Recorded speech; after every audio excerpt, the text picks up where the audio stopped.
This is a piece of work done by Professor Leonard Berry.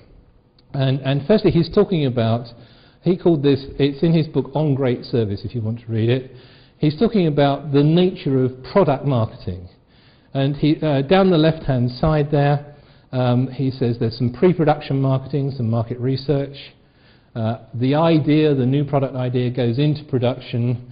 And then there's post-production marketing. You create awareness of the new product. You try to get your customers to try it. You demonstrate its benefits. The salespeople will be obsessed with trying to understand the benefits of this product to the customers. And you build brand preference. And yes, the experience of the product, as people buy it over time, does become part of the mix. It does build up the preference, and there is word of mouth. But based on his research, Leonard Berry said that a service is an entirely different process. There is a little bit of pre-sales marketing. You know, what service are we offering to the marketplace? How do we define and shape it? But that little box in the middle there, with the blue triangle, what he said was that with a service, the customer is in the factory.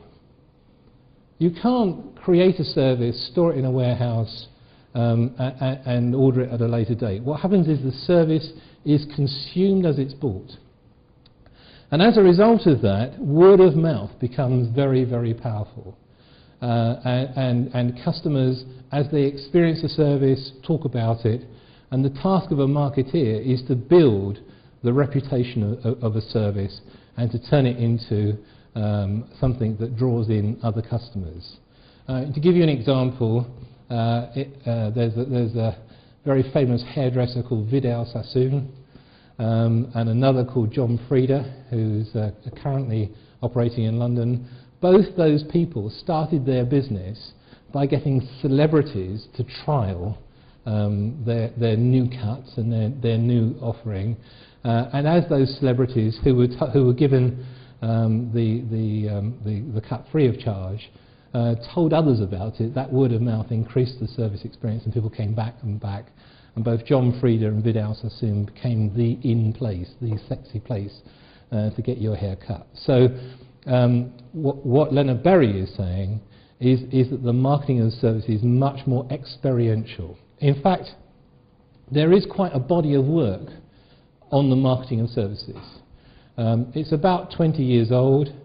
I don't think it's too much of an exaggeration to say there are 3 academic schools of services marketing. There's a body largely in America who take a view, and I'll show you some of their thinking in a moment. There's a Nordic school with people like Christian Gronroos and Emmett Gulverson who talk about everybody being in marketing.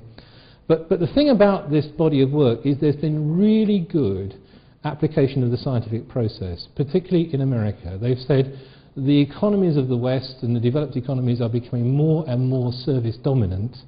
How should marketing respond to that? And the professors who are interested in this area have sponsored PhDs to extend knowledge into it.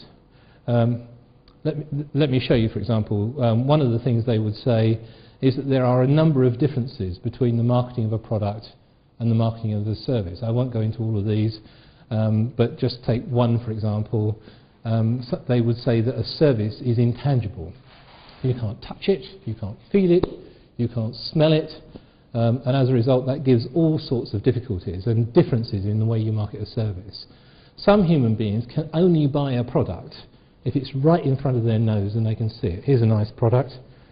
Here it is. I can touch it, I can feel it, I can look at it, I can even try it on, and that helps me to buy. Whereas with a service, you've got nothing. It's completely intangible. So people who market services have to create different techniques to make the intangible tangible. Let me dramatise that one more time. Have you ever experienced post-purchase distress, or cognitive dissonance as they call it in the textbooks? Have you ever?